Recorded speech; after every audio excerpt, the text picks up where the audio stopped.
front of us now is the base for the tennis courts, and that's a stabilizing mesh that's put down first that helps everything stay in place. Keeps it set. Is the baseball and the softball fields.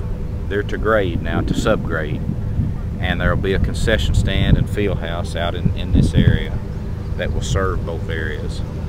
So of course there'll still be built up areas for that for the infield, and the infield on the baseball field will have artificial turf. That's a big plus, unusual in high schools. These are retention basins, and what they'll do is collect the stormwater from the site and then allow it to slowly go out into the adjacent low-lying land in the creek. Of course, they're required by the EPA, so there's no direct runoff into a streamway. And what they're doing now, you can see the big concrete pieces. Those are head walls that'll be at the end of the sewers, and those sewers are out in that field, the large ones, and they're building from the outside of the site in. If you go out and start in the middle, naturally, the first rain, you just create a pond. So they're building from the outermost drainage points to the innermost part of the site. And they actually will be drainways, that pipe underground, to within just a few feet of the building. All the gutters, everything will eventually go out through that. This low spot in front of us actually is where the building will eventually sit. And it's being built up about a 6-inch layer at a time.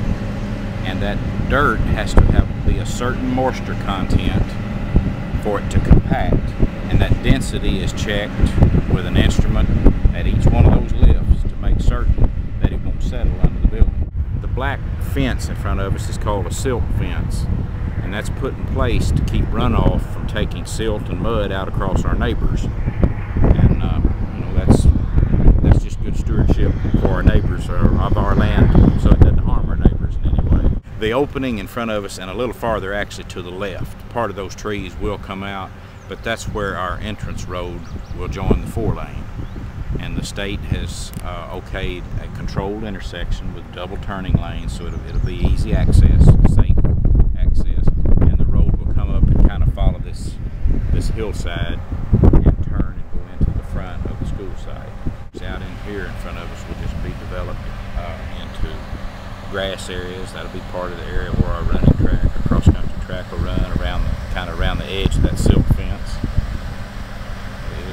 Really pretty grounds. A lot of tree plantings are planned for the finish.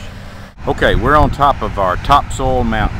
This is topsoil that's been collected from the entire site and piled here, and will be used in the future as a base for our grass and landscaping areas over nearly the entire site. But we're again looking at where the building will actually sit, and that's being built up and compacted in lifts. All right, we're in the southeast corner of our football field, and to our right will be naturally the football field and the stadium, and then over to the left, considerable distance from us, is the soccer field, and the grandstand for that area.